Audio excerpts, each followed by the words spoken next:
Assalamualaikum. Welcome to Baca-Baca. Malas membaca bukan berarti malas mendengar. Kali ini kita akan membaca buku Kimia Analitik 1 karya dari Dr. Randus Muhammad Shodiq Ibnu MSI dan kawan-kawan. Jadi ini adalah buku Kimia Analitik dari Universitas Negeri Malang.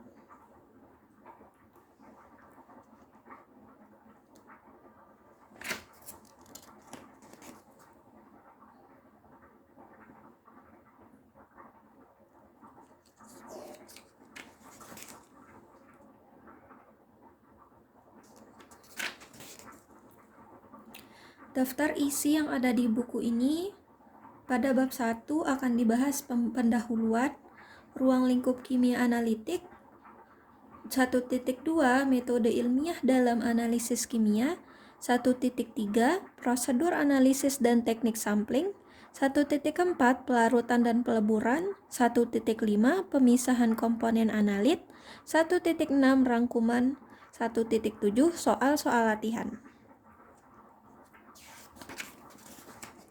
Kita mulai dari bab 1. Pendahuluan 1.1 Ruang lingkup kimia analitik.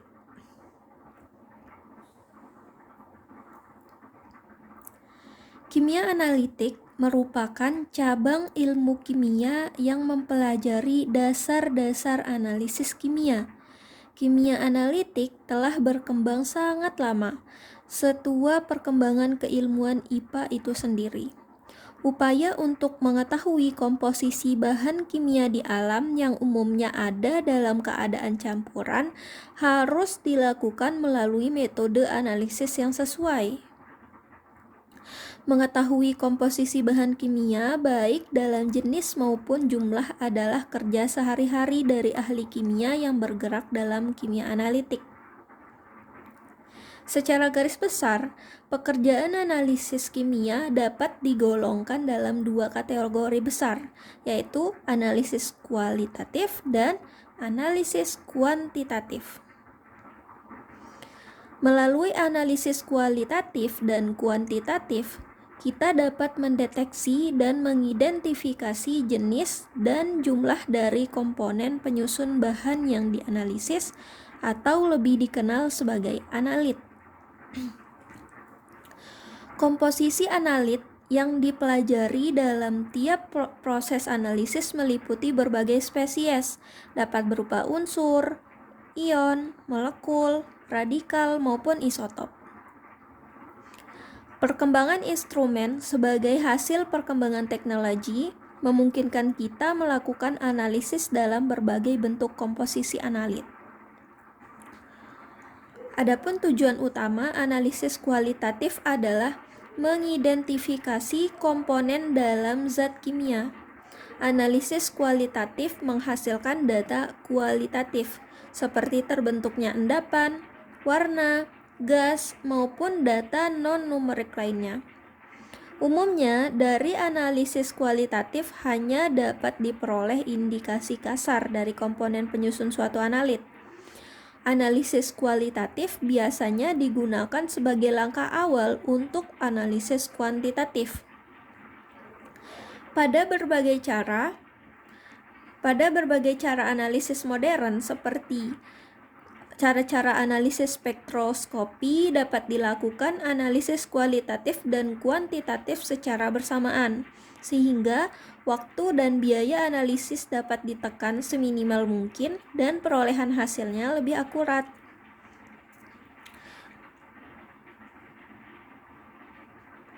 Tujuan utama analisis kuantitatif adalah untuk mengetahui kuantitas dari setiap komponen yang menyusun analit. Analisis kuantitatif menghasilkan data numerik yang memiliki satuan tertentu. Data hasil analisis kuantitatif umumnya dinyatakan dalam satuan volume, satuan berat, maupun satuan konsentrasi dengan menggunakan metode analisis tertentu. Metode analisis kuantitatif umumnya melibatkan proses kimia dan proses fisika. Analisis kuantitatif yang melibatkan proses kimia seperti gravimetri dan volumetri. Analisis kuantitatif yang melibatkan proses fisika umumnya menggunakan prinsip interaksi materi dengan energi pada proses pengukurannya. Metode ini umumnya menggunakan peralatan modern,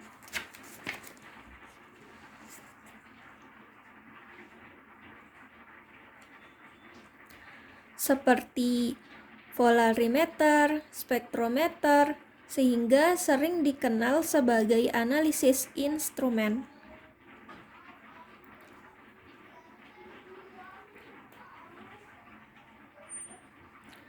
Berdasarkan sifat analisis terhadap komponen analitnya, jenis analisis dapat digolongkan menjadi A. Analisis perkiraan, B. Analisis parsial, C. Analisis komponen renik, dan D. Analisis lengkap. Disebut analisis perkiraan bila keberadaan komponen dalam sampel belum dapat dinyatakan dengan pasti, hanya perkiraannya saja yang diketahui. Analisis perkiraan disebut sebagai analisis semi kualitatif dan semi kuantitatif. Pada analisis parsial, hanya sebagian komponen sampel yang dianalisis, sebagian lainnya tidak. Pada analisis mikro, hanya komponen mikro atau renik yang ditetapkan keberadaannya sebagai kualitatif maupun kuantitatif. Disebut analisis lengkap apabila keseluruhan komponen penyusun sampel dianalisis, sehingga diperoleh komposisi sesungguhnya dari komponen penyusun sampel. Analisis lengkap mengandung informasi lengkap yang dapat digunakan untuk berbagai keperluan. Berdasarkan kuantitas analit yang ingin ditetapkan, analisis dapat digolongkan dalam 3 kategori, yaitu analisis makro, analisis semi-mikro, dan analisis mikro. Analisis makro bila kadarnya besar, misalnya dalam orde gram, sedangkan analisis mikro bila kadar analitnya sangat kecil, seperti orde miligram, mikrogram, dan part per million atau ppm. Perkiraan batas jumlah sampel untuk tiap jenis analisis ditunjukkan pada tabel 1.1 berikut. Tabel 1.1 jumlah sampel untuk 3 jenis analisis kuantitatif. Jenis analisis pertama yaitu makro, jumlah sampelnya lebih besar dari 0,1 gram. 2.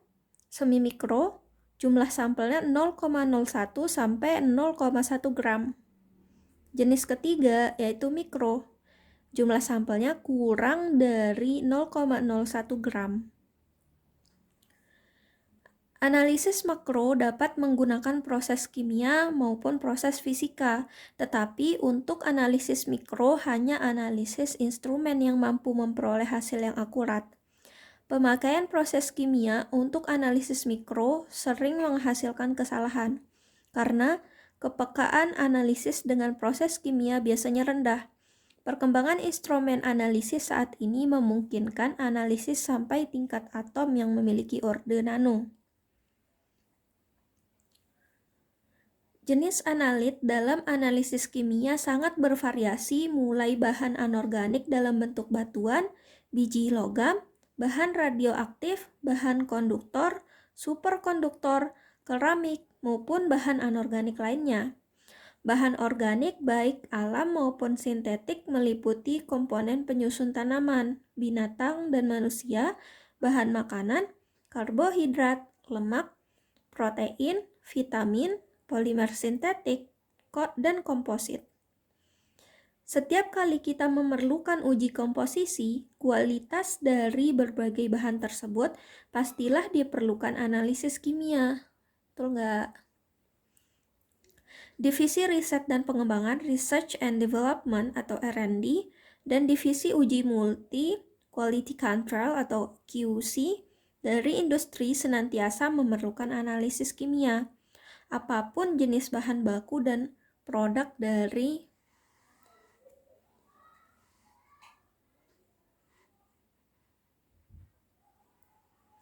industri tersebut.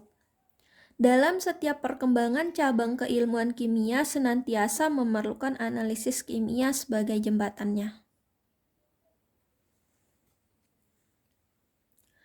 Jenis metode analisis sangat tergantung dari sifat kimia dan fisika analit, perkiraan kadar analit dalam sampel, tingkat ketepatan atau presisi yang diharapkan, dan selektivitas metode yang digunakan.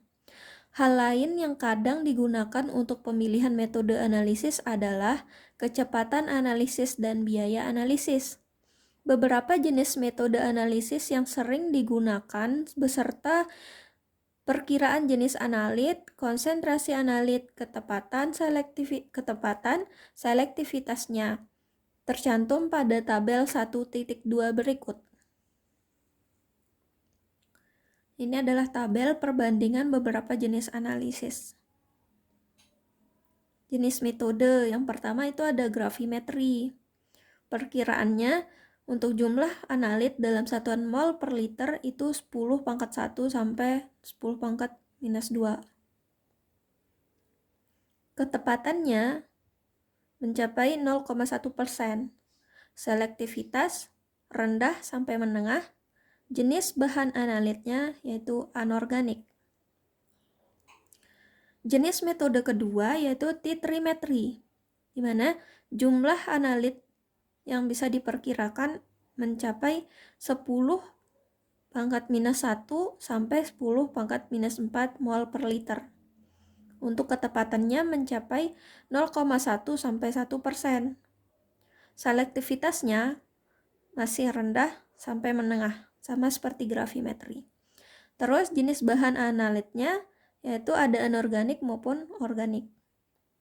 Jenis metode yang ketiga yaitu potensiometri. Jumlah analitnya mencapai mulai dari 10⁻⁻⁴ sampai 10⁻⁻⁴. Ketepatannya yaitu 2%. Selektivitasnya tinggi. Jenis bahan analitnya yaitu anorganik. Selanjutnya, jenis metode elektrogravimetri dan kolumetri. Jumlah analitnya 10, mulai dari 10⁻⁻⁴ sampai 10⁻⁻⁴. Ketepatannya mencapai 0,01 sampai 2%. Selektivitasnya menengah.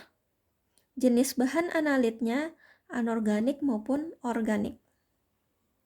Selanjutnya ada jenis metode voltametri. Jumlah analitnya yaitu 10⁻⁻³ sampai 10⁻⁻⁻10 mol per liter. Untuk ketepatannya mencapai 2 sampai 5%. Selektivitasnya tinggi. Jenis bahan analit yang dapat digunakan yaitu dari anorganik maupun organik. Selanjutnya ada spektrofotometri. Jumlah analitnya 10⁻⁻³ sampai 10⁻⁻�6 mol per liter. Ketepatannya yaitu 2%. Selektivitasnya tinggi sampai menengah. Jenis bahan analitnya anorganik maupun organik. Berikutnya ada jenis metode fluorometri. Jumlah analitnya mulai dari 10⁻⁻⁶ sampai 10⁻⁹. Ketepatannya mencapai 2 sampai 5%. Selektivitasnya menengah. Jenis bahan analitnya yaitu organik. Kedua terakhir yaitu spektroskopi atom. Jumlah analitnya mulai dari 10⁻⁻³ sampai 10⁻⁹.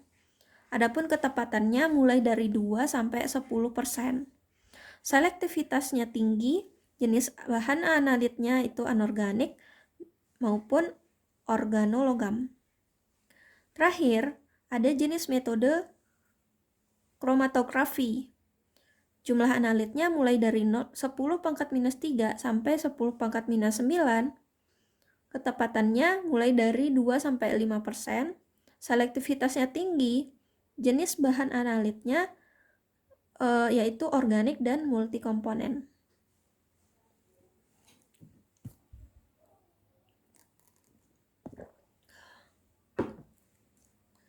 Satu titik metode ilmiah dalam analisis kimia. Proses analisis kimia merupakan kerja seorang ilmuwan. Bila ilmuwan melakukan kerja untuk menghasilkan sesuatu kebenaran ilmiah, maka mereka akan melakukan langkah-langkah sistematis yang dikenal sebagai metode ilmiah. Kebenaran ilmiah yang digali dengan metode ilmiah dapat dipertanggungjawabkan kebenarannya karena memiliki reprodusibilitas yang tinggi, sehingga dapat dibuktikan oleh setiap pemerhati keilmuan. Langkah-langkah pokok dalam metode ilmiah dapat dijelaskan secara ringkas sebagai berikut. 1. Menetapkan masalah. 2. Melakukan kajian teoritik dan menarik hipotesa atau dugaan sementara. 3. Melakukan eksperimen atau observasi. 4. Mengolah data hasil observasi. 5. Menarik kesimpulan. Masalah merupakan problema spesifik yang dicari jawabannya. Setiap problema yang akan dipecahkan memiliki variabel-variabel terukur yang dikenal sebagai variabel penelitian. Sumber masalah dalam kimia analisis adalah sampel atau cuplikan.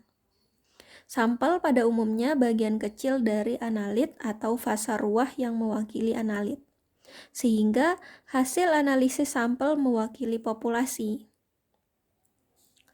Kajian teoritik sebelum melakukan analisis sangat diperlukan untuk memberikan landasan berpikir yang benar.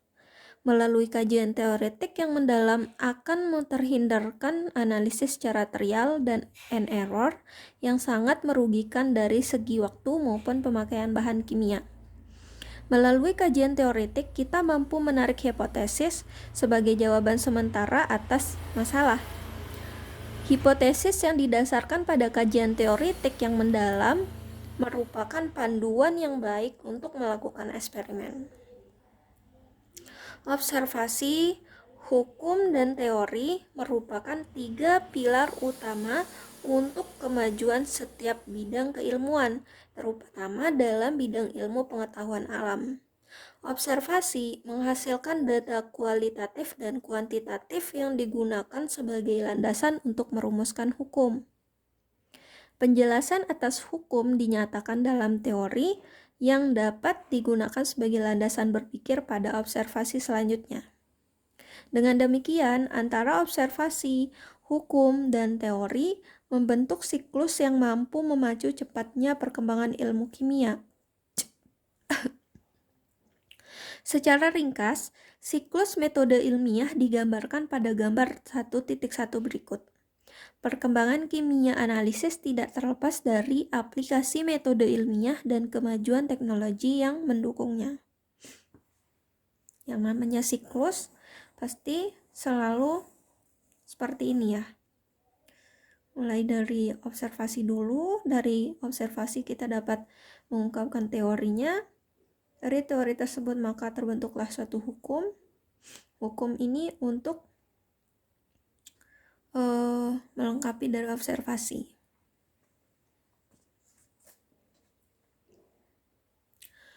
Observasi merupakan inti dari kimia analisis untuk mengungkap kebenaran ilmiah tentang komposisi bahan kimia. Langkah-langkah dalam melakukan analisis sampel sampai mencapai hasil analisis dikenal sebagai prosedur analisis. Hasil observasi adalah data kualitatif dan data kuantitatif. Data kuantitatif umumnya mengandung informasi lebih banyak dibandingkan data kualitatif. Berdasarkan pengolahan data kualitatif dan atau data kuantitatif, ditarik kesimpulan yang merupakan jawaban ilmiah atas masalah. Kesimpulan yang teruji kebenarannya secara terus-menerus disebut sebagai hukum. Hukum Lambert-Beer tentang penyerapan dalam spektroskopi dikembangkan dari analisis data absorbansi dalam berbagai konsentrasi analit. Hukum dalam kimia dinyatakan dalam bentuk hubungan matematika atau dengan menggunakan pernyataan sederhana. Hukum Lambert-Beer biasa dinyatakan dalam persamaan A sama dengan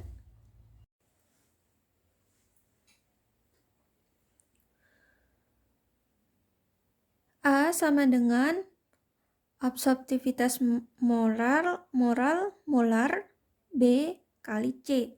Nah, di mana A ini adalah nilai absorbansi dan lambang ini atau biasanya ditulis A kecil itu adalah tetapan ekstingsi moral atau absorptivitas molar. B itu tebal larutan penyerap atau tebal kuvet. C konsentrasi molar larutan penyerap.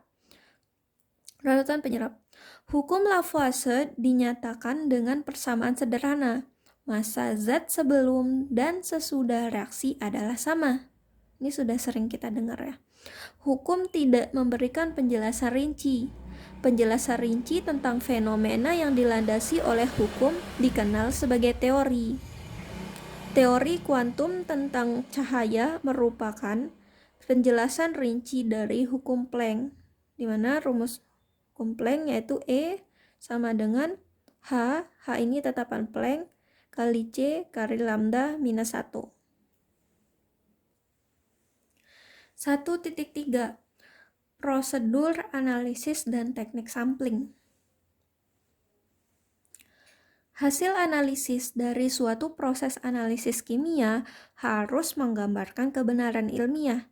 Untuk mencapai kebenaran ilmiah, perlu melakukan serangkaian kegiatan yang sistematis yang dikenal sebagai prosedur analisis.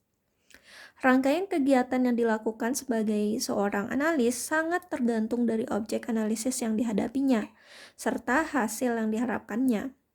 Gambaran umum tentang prosedur analisis mulai dari penetapan objek analisis hingga memperoleh kesimpulan sebagai hasil analisis dilukiskan pada gambar 1.2 berikut.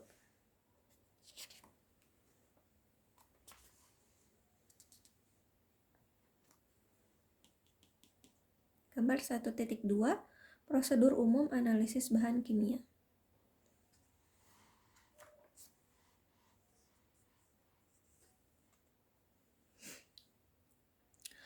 Objek analisis adalah bahan alam atau sintesis yang ingin diketahui jenis dan atau jumlah komponen yang menyusunnya melalui prosedur analisis tertentu, baik kualitatif maupun kuantitatif. Objek analisis bahan alam biasanya berbentuk campuran heterogen atau campuran homogen dalam fase padat, cair maupun gas.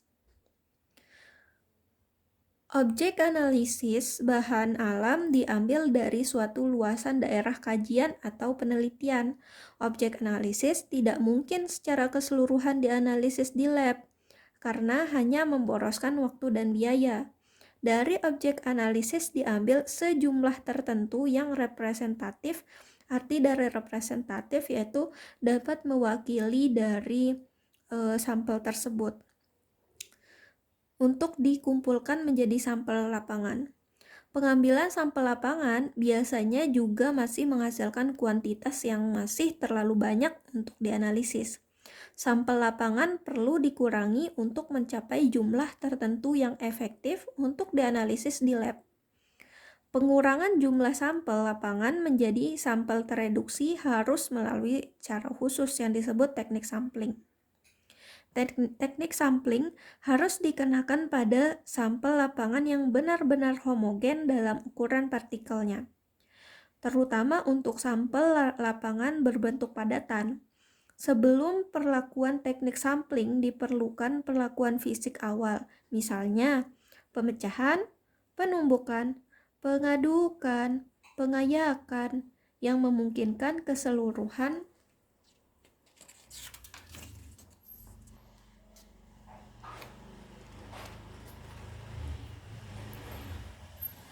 sampel lapangan homogen dalam ukuran.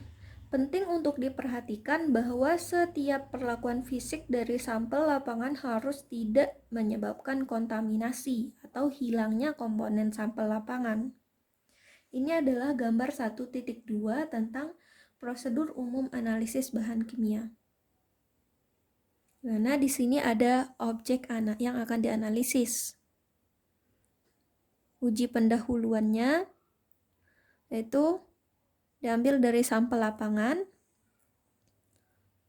Pada tahap pengambilan sampel lapangan dilakukan teknik sampling sehingga didapatkan sampel laboratorium. Setelah didapatkan sampel laboratorium, di sini terjadi seleksi dan reduksi sampel, sehingga nanti akan adanya proses penimbangan, pelarutan, dan pemisahan.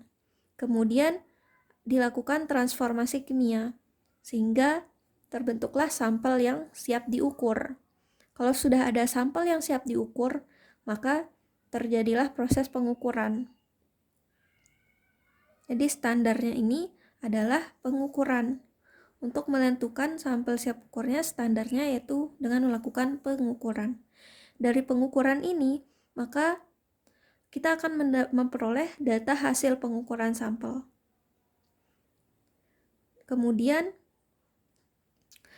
kalau dari standar ini dilakukan pengukuran, maka akan diperoleh data hasil pengukuran standar. Dari hasil data hasil pengukuran sampel dan data hasil pengukuran standar, maka terbentuklah interpretasi. Kalau sudah terbentuk interpretasi, maka timbullah kesimpulan.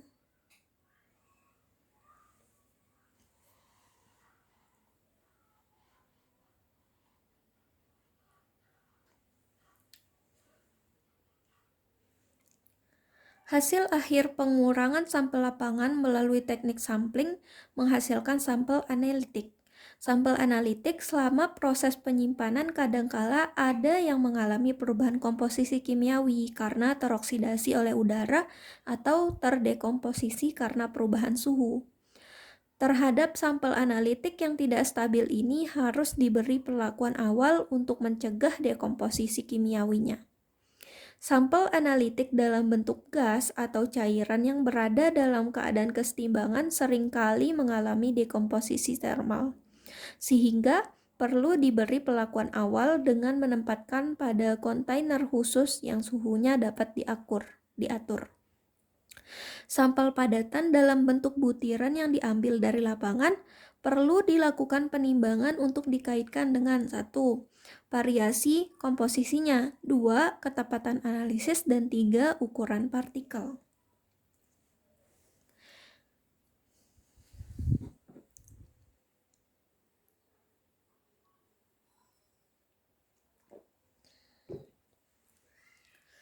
Teknik sampling adalah cara pengambilan sampel.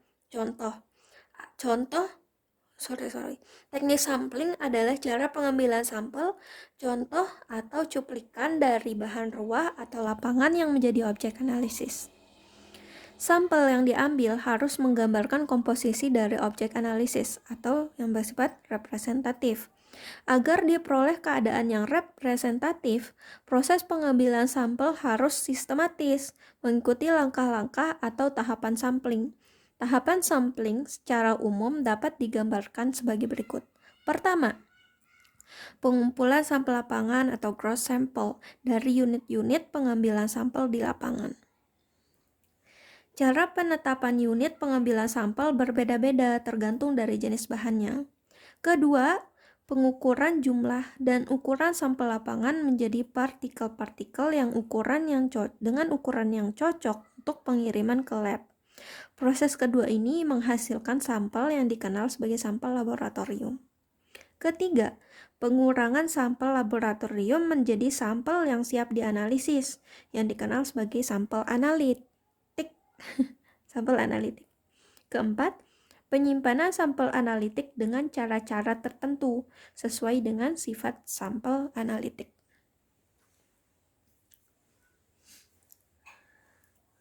Perlakuan untuk menghasilkan sampel analitik untuk bahan kimia yang berbentuk cairan dan gas lebih mudah dibandingkan sampel berbentuk padatan karena homogenitas dari cairan dan gas lebih tinggi dibandingkan bahan kimia padatan. Pengambilan sampel analitik dalam bentuk padatan harus memerlukan beberapa hal berikut agar sampel analitik representatif untuk menggambarkan komposisi bahan kimia yang dianalisis. Pengumpulan sampel lapangan dari unit-unit pengambilan sampel dilakukan secara sistematis berdasarkan waktu pengambilan atau jarak. Sampel yang diambil berdasarkan waktu adalah pengambilan jumlah tertentu secara periodik, misalnya tiap 30 menit. Kemudian dikumpulkan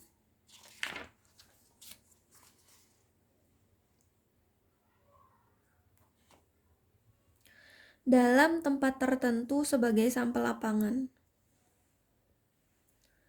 Pengumpulan cara ini biasanya untuk proses yang kontinu atau berlanjut, misalnya untuk analisis limbah. Untuk sampel berbentuk padatan atau bubuk halus, sampel lapangan yang diambil menurut jarak tertentu seperti yang digambarkan secara skematis pada gambar 1.3, jumlah sampel lapangan yang terkumpul kadang-kadang mencapai 1000 kg. Jadi ini adalah luas dari lapangan penelitian atau daerah pengambilan sampel. Nah, untuk mendapatkan sampel yang representatif atau mewakili semuanya, diambillah titik-titik pengambilan sampel. Jadi yang berwarna gelap ini adalah titik-titik pengambilan sampelnya.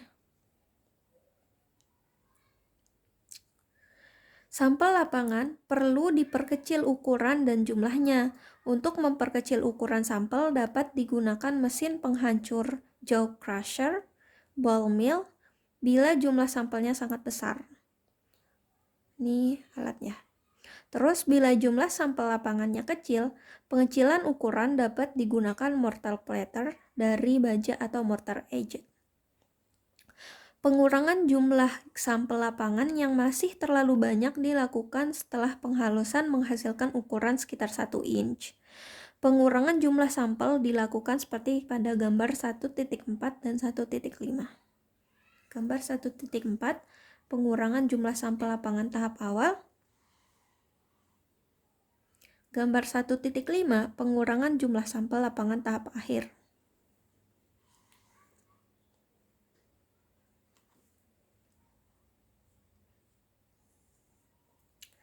Sampel digundukkan, kemudian dibuat gundukan memanjang atau long pile. Sampel diambil secara berselang-seling. Misalkan ini yang diambil atau yang ini juga bisa. Dari gundukan memanjang atau daerah XXX yang ini kemudian dikumpulkan. Pengecilan jumlah lebih lanjut menjadi partikel berukuran lolos saringan 5 mesh, kemudian dilakukan pengurangan jumlah melalui cara coning dan quartering. Sampel digundukkan, kemudian puncaknya diratakan dan dibagi menjadi 4 bagian. 2 bagiannya diambil secara berselang-seling, dikumpulkan kembali menjadi sampel. Maksudnya yang ini. Sampel digundukkan, kemudian dipuncakkan, puncakan rata-ratanya dibagi menjadi 4 bagian.